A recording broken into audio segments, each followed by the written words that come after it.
Right. So where do we begin? So I've been in the House of Lords since 2010, and the question I get asked an awful lot is it really difficult moving from sport to politics? And actually, there's quite a lot of politics in sport, so it's not a massive transition. There's definitely things that have got better since I was a child, and there's actually some things that have gone backwards, which is actually a real challenge and kind of probably not where we expect it to be right now. So I was born in 1969 with spina bifida. I'm missing some vertebrae at the back of my spinal cord and could walk a little bit when I was young, and then basically my spine collapsed and my own vertebra severed my spinal cord and became paralysed. And the obsession back then was walking, and my world was very small, so I couldn't walk very far, couldn't do much, fell over a lot. And it was my parents who were really keen for me to have a wheelchair because it was about living an independent life. And lots of people told my parents that they were giving up on me by allowing me to have a wheelchair. And I'd started off in mainstream school, and that was really lucky because back then disabled children had no automatic right to mainstream school. The special school system was appalling. And actually the reality is now, the Academy's legislation still allows head teachers to exclude disabled children. And so the way that disabled people are still treated is kind of still less than. And it's really difficult because I suppose that I'd hoped for, you know, more inclusion, more integration, better employment and better transport, not there. The real challenge I get is the 2012 games were amazing and stunning and brilliant, but the number of people who just think that changed the world. And it sort of nudged lots of things, but it didn't generally make life better for disabled people. And, you know, at the start of the pandemic, compulsory do not attempt resuscitation orders were put on thousands of disabled people with no underlying health conditions. And I thought that was like our moment where everyone would go, this is just dreadful. And what happened was people just went, yeah. And there wasn't really any kind of fight to support disabled people. So where I was incredibly lucky, when I was due to go to high school, the school I thought I was going to go to, the head teacher refused to take me. My parents knew there was someone called Marion Warnock, Baroness Warnock, knew the work she'd done on education. And then my parents threatened to sue the Secretary of State for Wales over my right to go to mainstream school. I remember my dad giving me white and green papers and telling me, you need to read these. And I was like 10 going, oh. And I didn't realise my life would be based around white and green papers. But my parents were really stopping. I got to mainstream school, that led me into sport. At the time, there was one school in South Glamorgan that was allowed to take wheelchair users.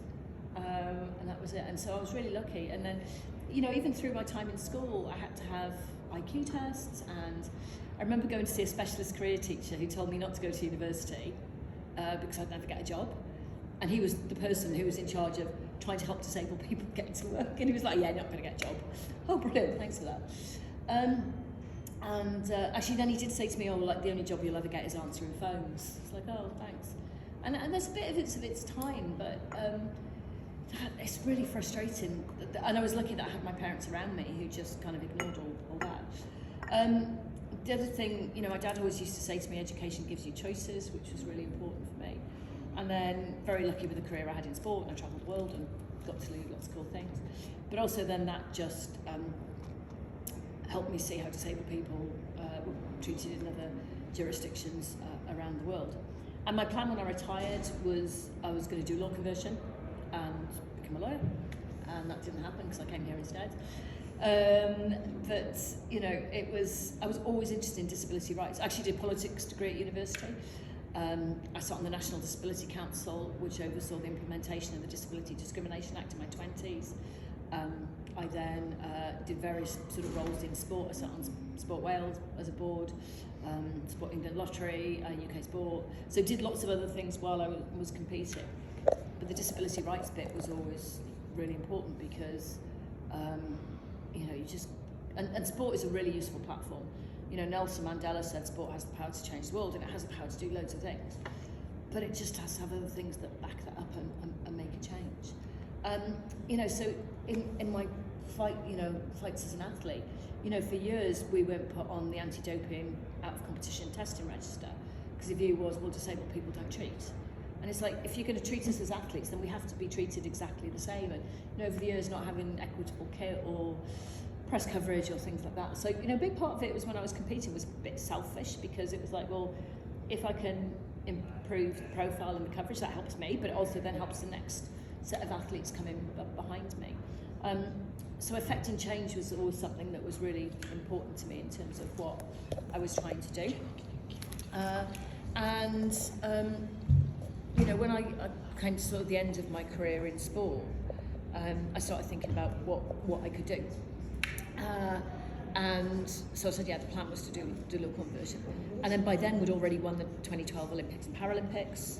And that was an amazing experience to be part of, because the night before we were bidding to the IOC, and at that point you bid for the Olympics, and the Paralympics was a separate negotiation. Tessa Jowell, who's amazing, came to me the night before, we're in Singapore, and she said, tomorrow I want to stand on stage and say the 60 days of the games. And I get really emotional. And she said, everyone's told me I can't do it, that we just have to talk about the Olympics. And I was like, yeah, you have to. You cannot do anything that will risk us not getting the Olympics. If we don't get the Olympics, we don't get the Paralympics. And I still look back at that and go, oh God, wouldn't it have been amazing if she'd have stood on stage and said the 60 days of the games? But we absolutely couldn't, because you're basically bidding to the IOC. So anyway, once we won the Olympics, we got to do the Paralympics as well.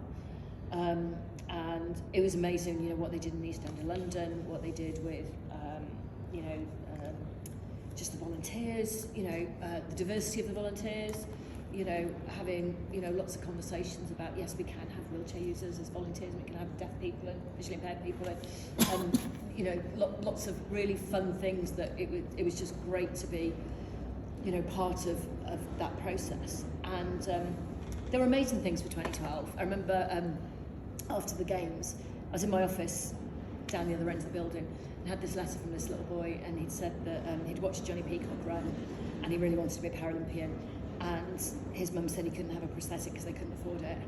And I was like, this is just like awful. And so luckily it was 10 o'clock at night and I didn't start ringing people from the prosthetic companies right there and then, because also on the other side of the letter, which I hadn't read, was he actually wasn't a leg amputee.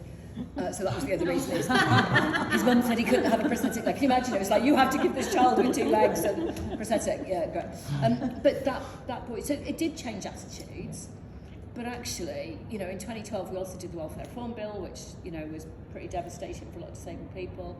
Cost of living crisis, you know, the stuff that we're going through now, there's lots of things that are really hard, and there's lots of things that are really hard and difficult for a lot of people.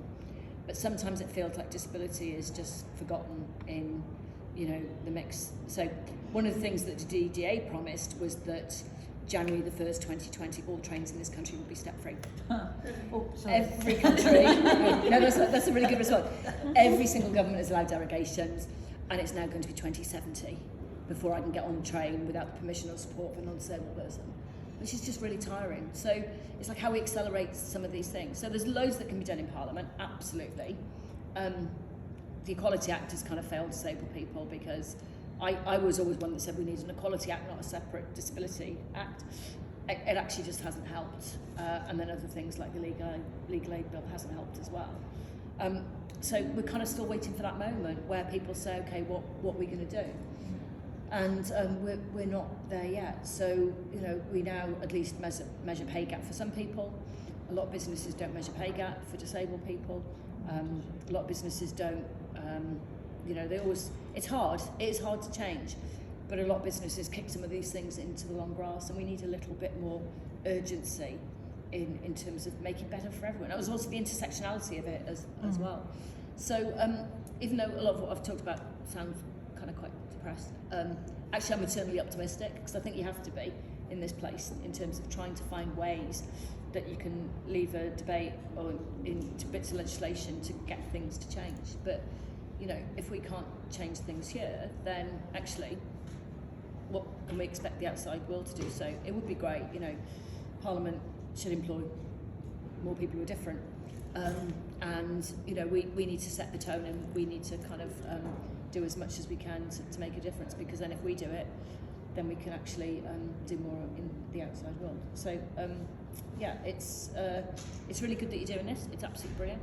And I hope it's the start of many events like it, which just start to get people to think differently. That's all it's about, you know. It's all baby steps, because lots of baby steps make big steps.